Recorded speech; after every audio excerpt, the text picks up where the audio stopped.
Hello students, welcome everyone. আমরা একাদশ শ্রেণীর সরলরেখার অঙ্ক করছিলাম। একাদশ শ্রেণী সরলরেখা প্রশ্নমালা 2B চলছিল। প্রশ্নমালা 2B আমরা বহু বিকল্পধর্মী অতি সংক্ষিপ্ত কমপ্লিট করেছি। সংক্ষিপ্ত আজকে কমপ্লিট করব। সংক্ষিপ্তের উপর বেশ কতগুলো ক্লাস হয়ে গেছে, আজকে সংক্ষিপ্ত আমরা কমপ্লিট করব। পরের ক্লাস থেকে আমরা দীর্ঘ শুরু করব। ওকে, যারা 2025 মাধ্যমিক পরীক্ষার্থীদের জন্য আমরা রায় মার্টিন প্রশ্নবিত্ত সলভ করেছি, 21টা মডেল কোশ্চেন পেপারই সলভ করা আছে।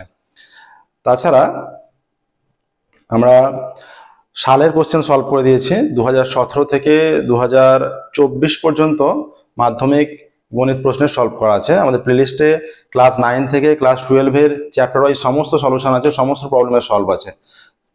চ্যানেল যাবে, চ্যানেলের প্লেলিস্টে সমস্ত সলিউশন পেয়ে যাবে। রায় মার্টিন প্রশ্নবিদ্যা সলিউশন, সালের কোশ্চেন, ম্যাথের সলিউশন, প্লাস ক্লাস 9 থেকে ক্লাস 12-এর চ্যাপ্টার ওয়াইজ সমস্ত সলিউশন পেয়ে যাবে।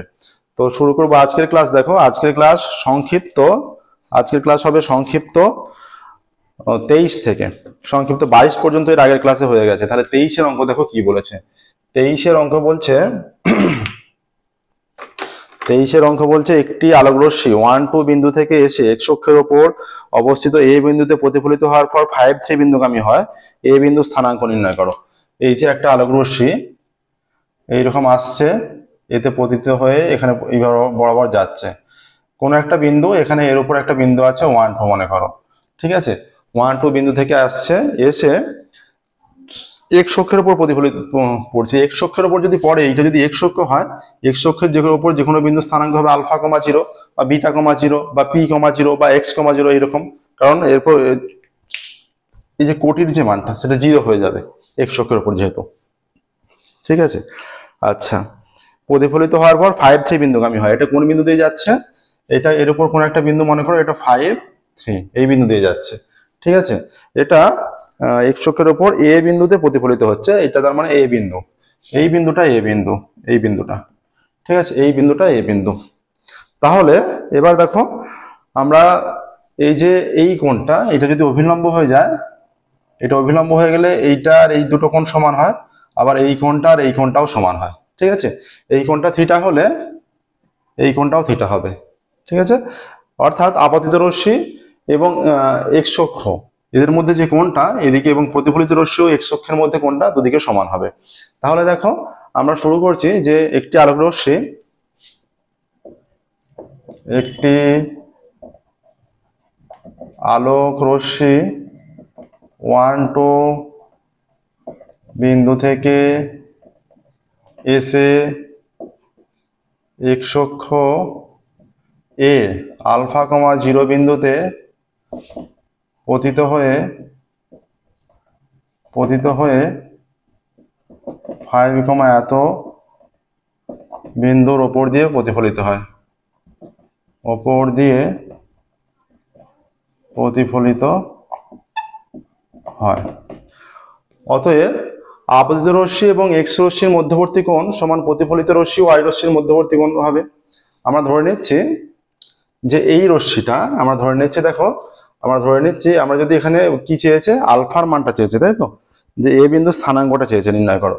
আমরা ধরে নিচ্ছি, আচ্ছা, তো এখানে এই মানটা নির্ণয় করতে হবে। ধরে নিয়েছি এ বিন্দু স্থানাঙ্ক, এখানে বলা হয়ে গেছে আগে একবার, ধরি এ বিন্দু স্থানাঙ্ক, এ বিন্দুর স্থানাঙ্ক আলফা কমা 0। অতএব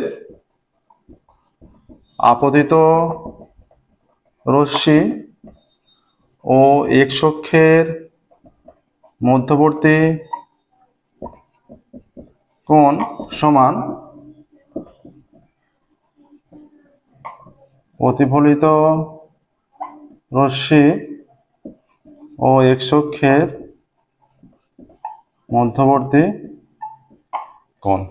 আপতিত রশ্মি ও এক্স অক্ষের মধ্যবর্তী কোণ সমান প্রতিফলিত রশ্মি ও এক্স অক্ষের মধ্যবর্তী কোণ। অতএব কি হবে, আপতিত রশ্মি ও এক্স অক্ষের মধ্যবর্তী কোণ মানে এই দুটো বিন্দু দিয়ে আমরা এই যে এইটা যে এক্স অক্ষ, এটা যে এক্স অক্ষ, তাহলে এইটা যেহেতু সমান হবে, প্রথমত আমরা এর প্রবণতাটা বের করে নেব, যে আপতিত রশ্মির প্রবণতা। আর এখানে এক্স অক্ষের প্রবণতা কত? এক্স অক্ষের প্রবণতা 0 হয়ে যাবে। এক্স অক্ষের প্রবণতা সমান 0, মানে ট্যান থিটার মানটা 0 হবে, কারণ এটা 0 কোনো কোণ উৎপন্ন করছে না এক্স অক্ষের ধনাত্মক দিকের সঙ্গে, তাহলে ট্যান 0-এর মান 0 হচ্ছে।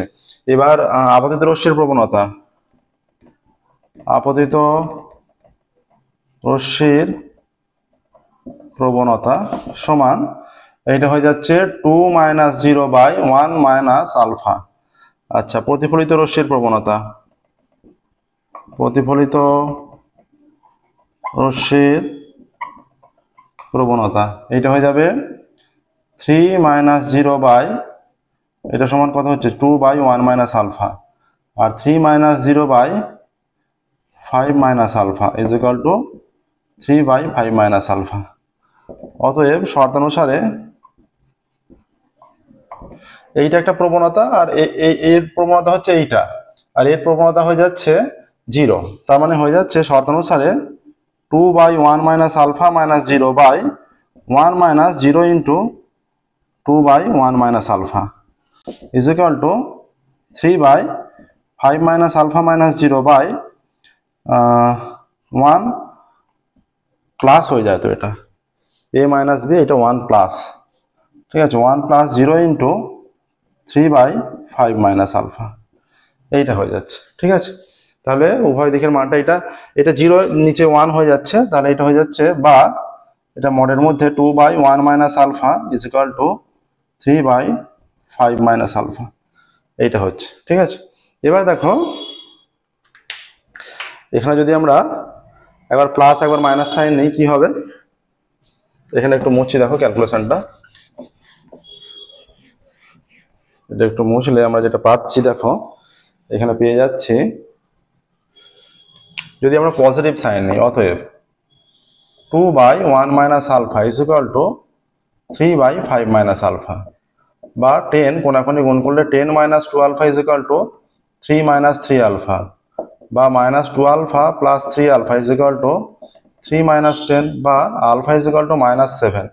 আলফা ইজ ইকুয়াল টু -7 হলে দেখো এই রশ্মিটা এই পজিটিভ দিক থেকে আসছে, এসে এসে তো এটা এইরকম, তো যদি এইটা ধরো এইরকম বিন্দু 1 2 বিন্দু মানে ধনাত্মক দিকে আছে, এবার আলফার মানটা এই যে ঋণাত্মক তো হয়ে যেতে পারে না, যে ধনাত্মক দিক থেকে এসে এই দিকে পড়ছে, দুটোই পজিটিভ দিকের বিন্দু, দুটোই ফার্স্ট রুমে আছে, এটা অগ্রাহ্য হয়ে যাচ্ছে পুরোপুরি, এটা পুরোপুরি অগ্রাহ্য। ঠিক আছে, এবার যদি আমরা মাইনাসটা ধরি কি হবে, দেখো মাইনাসটা ধরলে কি হচ্ছে, যদি এখানে মাইনাস সাইনটা ধরি, তাহলে অতএব 2 by 1 - alpha is equal to -3 by 5 - alpha, অতএব 10 - 2 alpha is equal to -3 plus 3 alpha, বা -2 alpha -3 alpha is equal to -3 -10, বা -5 আলফা ইজ ইকুয়াল টু -13, বা alpha is equal to 13/5, alpha is equal to 13/5। তাহলে এটা কিন্তু গ্রাহ্য মান, এই যে পজিটিভ দিকে এটাও ফার্স্ট রুমে আছে, এটা কিন্তু গ্রাহ্য মান, এই মানটা হতে পারে।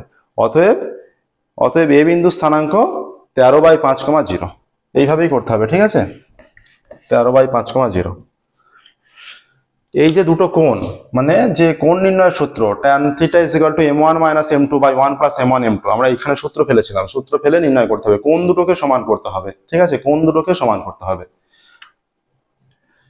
আচ্ছা, অতএব এ বিন্দু স্থানাঙ্ক, এ বিন্দুর স্থানাঙ্ক 13/5,0। ঠিক আছে, এটাই এ বিন্দু স্থানাঙ্ক আসছে। দেখো 23 হয়ে গেল, নেক্সট দেখো 24 এর অঙ্ক যাব। যে কোনো অঙ্ক বুঝতে অসুবিধা থাকলে অবশ্যই কমেন্টে জানাবে, আমরা সেটা পুনরায় আলোচনা করবো। প্রত্যেকদিন আমাদের নতুন ক্লাস পাবলিশ করা হয় আমাদের চ্যানেলে, ক্লাস 9 থেকে ক্লাস 12 এর ম্যাথের সম্পূর্ণ সলিউশন পেয়ে যাবে। আমাদের চ্যানেলটা অবশ্যই সাবস্ক্রাইব করবে এবং নোটিফিকেশন অন করবে।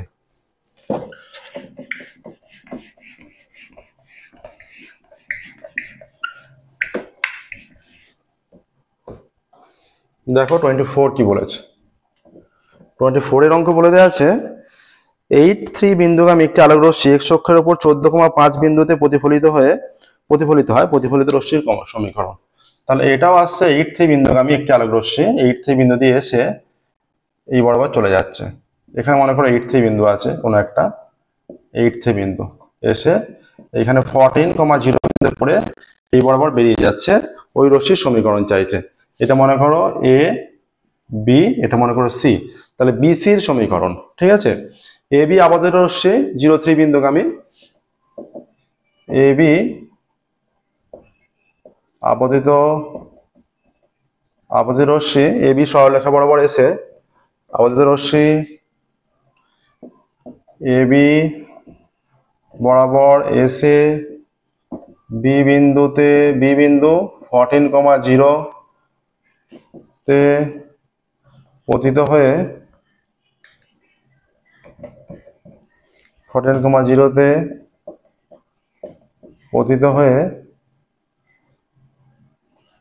বিসি বরাবর প্রতিফলিত হয় আপতিত রশ্মি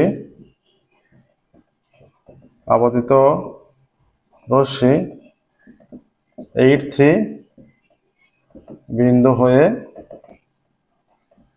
আসে। ঠিক আছে, আপতিত রশ্মি 83 বিন্দু হয়ে আসছে। এবার দেখো আমরা এইটা জানি, তাহলে এক্ষেত্রেও এইটা যদি অভিলম্ব হয় এই কোণ সমান এবং এই কোণের সঙ্গে এই কোণটা সমান, এই দুটো কোণ সমান, এই যে আমরা ডট দিচ্ছি এই দুটো কোণ সমান, মানে এটাও তো তাহলে এক্স রশ্মি হয়ে যাচ্ছে, 14,0 মানে এক্স রশ্মি হচ্ছে পজিটিভ দিকে। ঠিক আছে, তাহলে এই যে আপাতত রশ্মিটা এক্স অক্ষের সঙ্গে যে কোণ করছে, প্রতিফলিত রশ্মিটা ওয়াই অক্ষের সঙ্গে একই কোণ করবে এবং কোণ দুটো সমান হবে। হ্যাঁ, অতএব এবি ও এক্স অক্ষের মধ্যবর্তী কোণ সমান বিসি ও এক্স অক্ষের মধ্যবর্তী কোণ। এবি ও এক্স অক্ষের মধ্যবর্তী কোণ সমান বিসি ও এক্স অক্ষের মধ্যবর্তী কোণ।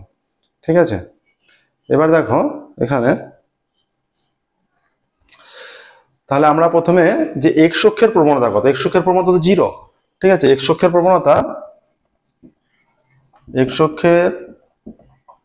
প্রবণতা সমান 0। ঠিক আছে, এক্স অক্ষের প্রবণতা 0 হয়ে যাচ্ছে। এবার দেখো এই যে এবির প্রবণতা বের করে নিই।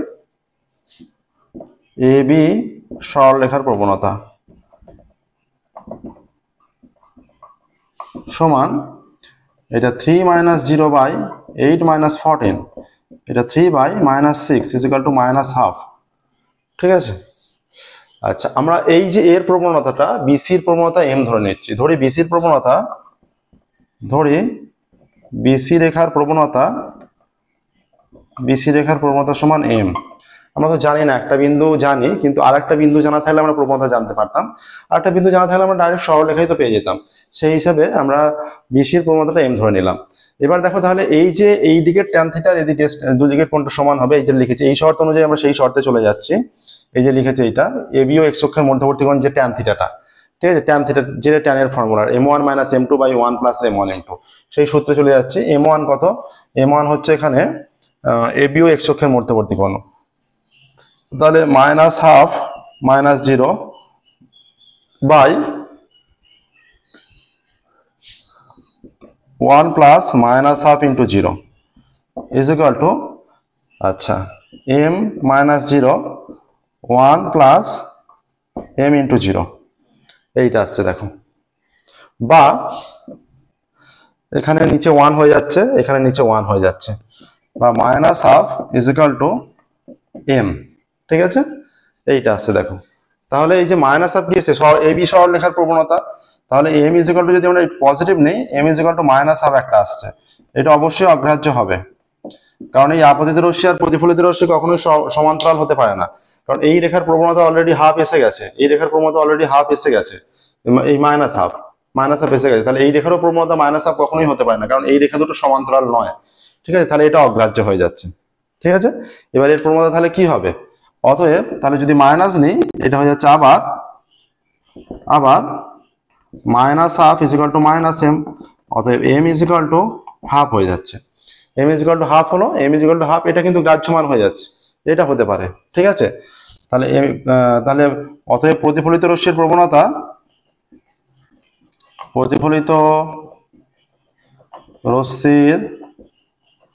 প্রবণতা হাফ, প্রতিফলিত রশ্মির প্রবণতা হয়ে যাচ্ছে হাফ।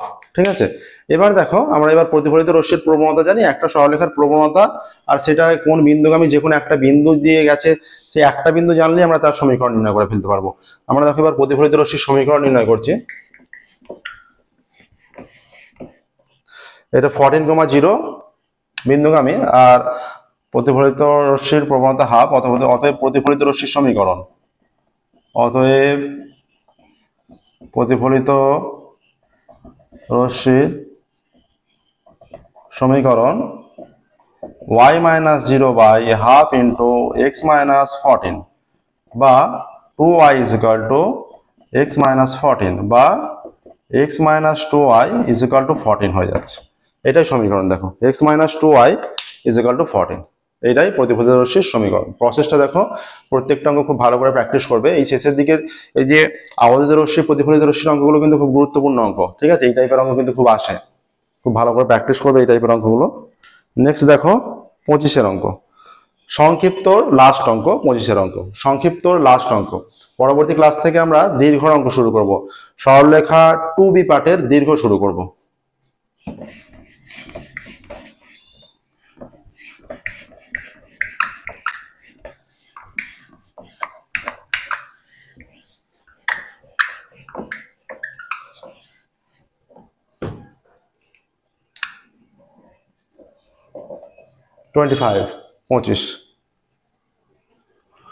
পঁচিশ বলেছে একটি সমদ্বিবাহু ত্রিভুজের সমান বাহু দুটির সমীকরণ 7x মাইনাস সমদ্বিবাহু ত্রিভুজের সমান দুটি বাহুর সমীকরণ,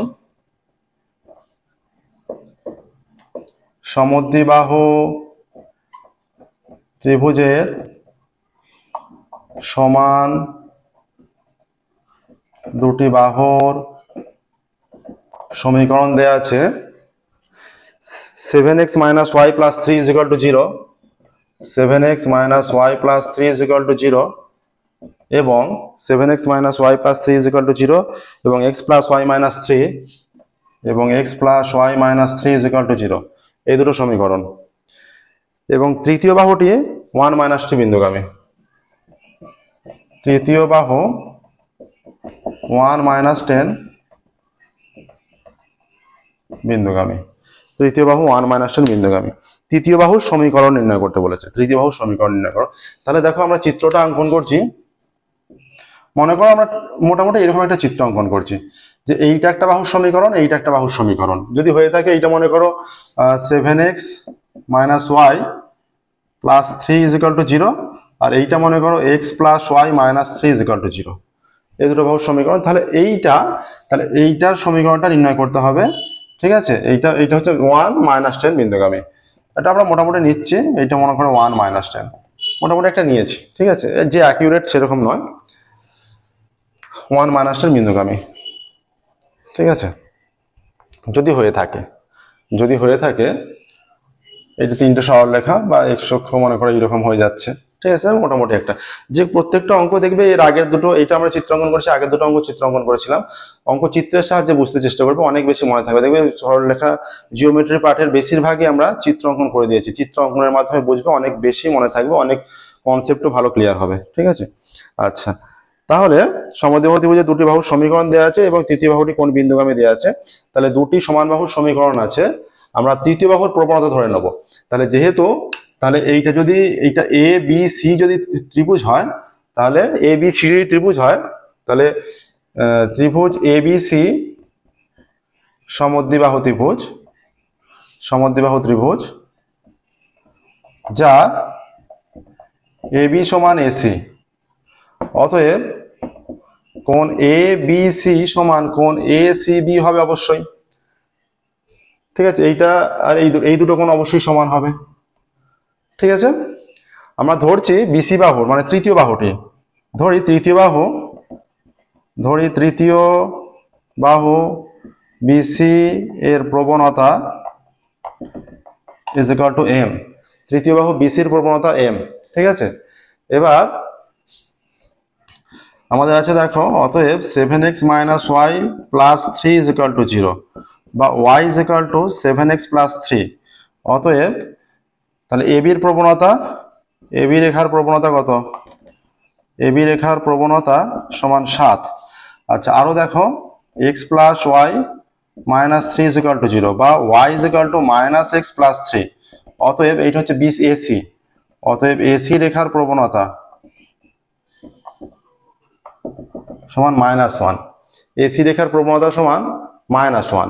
তাহলে আমরা এর প্রবণতা দিয়ে এই কোণটা পেতে পারি, যে ট্যান থিটার যে formula m1 - m2 by 1 + m1 m2।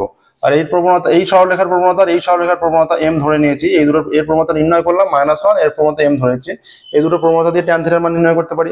সমদ্বিবাহু যেহেতু ত্রিভুজ, এই দুটো কোণ অবশ্যই সমান হবে, তাহলে দুটো কোণ সমান করে দেবো, সহজেই আমরা m এর মান পেয়ে যাব। m এর মান যদি পেয়ে যাই তাহলে এই সেটা সেই সরলরেখাটা কোন বিন্দুগামী, একটা বিন্দু আছে, একটা বিন্দু জানা থাকলে আমরা সহজেই সেই সরলরেখার সমীকরণ নির্ণয় করতে ফেলতে পারবো, আগেও যেভাবে করেছি। অতএব শর্তানুসারে লিখবে, অতএব শর্তানুসারে এই যে m ধরেছি আমরা, m - 7 by 1 + 7m is equal to m - 7 আছে +1 বাই 1 প্লাস -1 ইন্টু m, এইটা ঠিক আছে। বা এটা যদি আমরা একবার প্লাস সাইন নেবো, একবার মাইনাস সাইন নেবো, এটা সিম্পলিফাই করে আমরা একটা লাইন লিখছি, m - 7 by 1 plus 7m is equal to m, এটা মাইনাসে মাইনাসে প্লাস হয়েছে, মাইনাস সূত্রের জন্য হয়, এখানে মাইনাস আছে, মাইনাসে মাইনাসে প্লাস হয়ে গেছে, আর এইটা হয়ে যাবে 1 - m, এখানে 1 - m। এবার একবার আমরা প্লাস নেবো, একবার মাইনাস নেবো, যদি প্লাস হয়ে থাকে কি হবে প্লাসের ক্ষেত্রে, আমরা একটু মুছছি দেখো,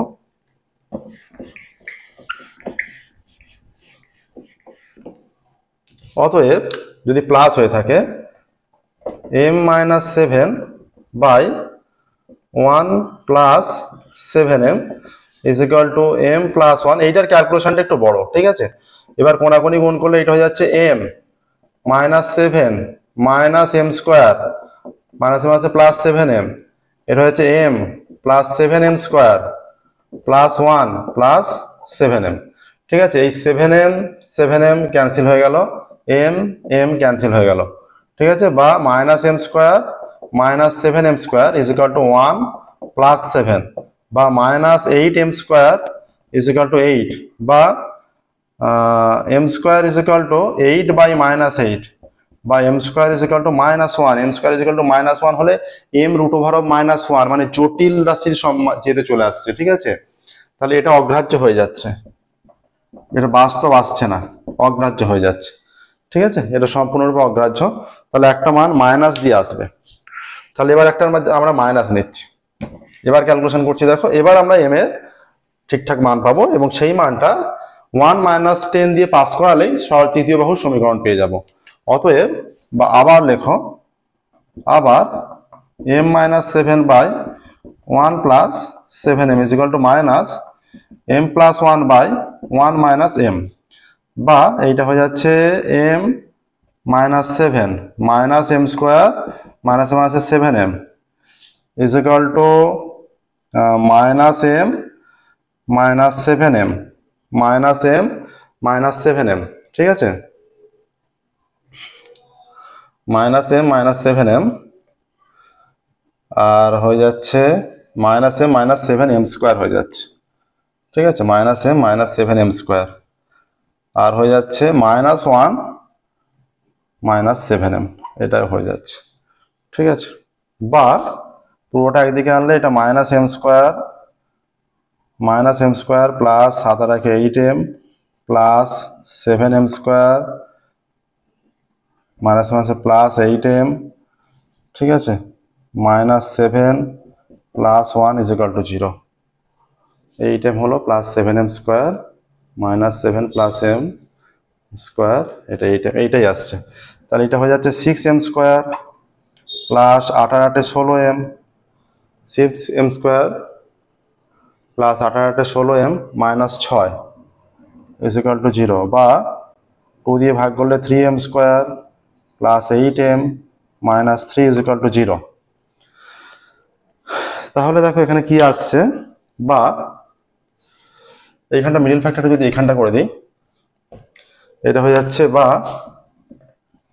3m square 3 3 9 plus 9m minus m minus 3 is equal to 0, বা 3m হলে m plus 3 minus 1 m plus 3 is equal to 0, বা m প্লাস 3 আর 3m minus 1 is equal to 0।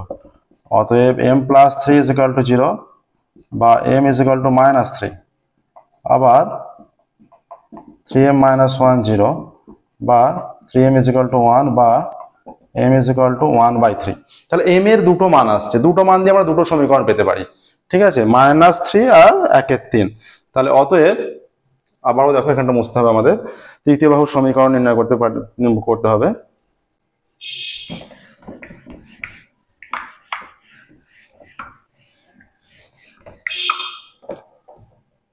অতএব -3 প্রবণতা বিশিষ্ট ও 1 - 10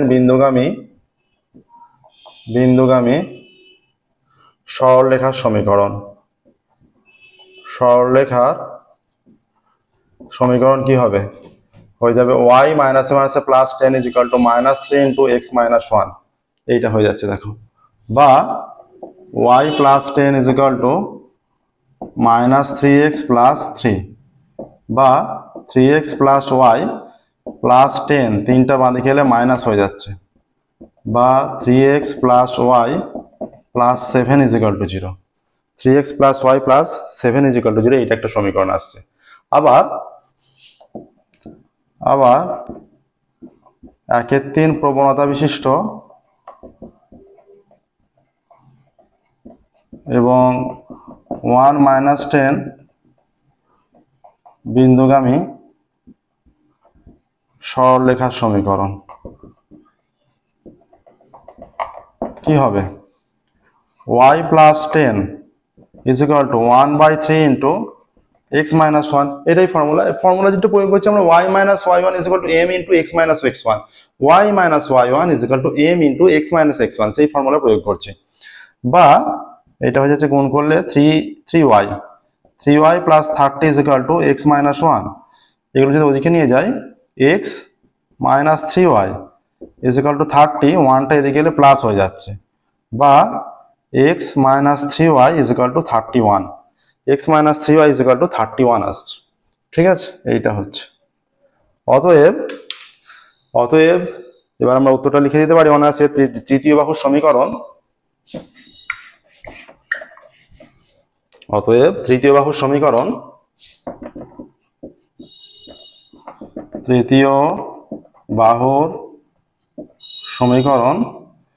3x + y + 7 is equal to 0, অথবা x - 3y is equal two 31, এই দুটোর মধ্যে যে কোনো একটা হলেই হবে, ঠিক আছে, মানে দুটোর মধ্যে যে কোনো একটাই হতে পারে। 3x + y + 7 is equal to 0, কিন্তু দুটোই তোমাকে বের করে দেখাতে হবে, মানে দুটোর মধ্যে যে কোনো একটা তৃতীয় বাহু হতেই পারে, ঠিক আছে, কিন্তু দুটো সমীকরণই বের করে দেখাতে হবে। একটা হচ্ছে 3x + y + 7 is equal to 0, একটা x - 3y is equal two 31। ওকে, দেখে নাও প্রসেসটা। এর সাথে সাথে আমাদের সরলরেখা 2b পার্টের সংক্ষিপ্ত অঙ্ক কমপ্লিট হলো। সরলরেখা 2b পার্টের সংক্ষিপ্ত অঙ্ক সম্পূর্ণরূপে কমপ্লিট হলো। ওকে, আজকের ক্লাস আমরা এখানেই স্টপ করবো। ফিরবো পরবর্তী ক্লাসে আমরা সংক্ষিপ্ত 2b, আমরা প্রশ্নমালা 2b পার্টের দীর্ঘ অঙ্ক স্টার্ট করবো। প্রশ্নমালা 2b পার্টের দীর্ঘ অঙ্ক স্টার্ট করবো। আবারও বলে রাখি যে আমাদের চ্যানেলে ক্লাস 9 থেকে ক্লাস 12 পর্যন্ত ম্যাথের সম্পূর্ণ সলিউশন পেয়ে যাবে। প্রত্যেকটা চ্যাপ্টারের সলিউশন করা আছে, প্রত্যেকটা চ্যাপ্টারের সমস্ত অঙ্ক চ্যাপ্টার ওয়াইজ প্লেলিস্টে সলিউশন আছে, ঠিক আছে। তো মাধ্যমিক পরীক্ষার্থীদের জন্য রায়মার্টিন প্রশ্নমিত্রা সলিউশন আছে। সালের কোশ্চেন 2017 থেকে 2024 পর্যন্ত ম্যাথের সমস্ত কোশ্চেনের সলিউশন আছে, ঠিক আছে।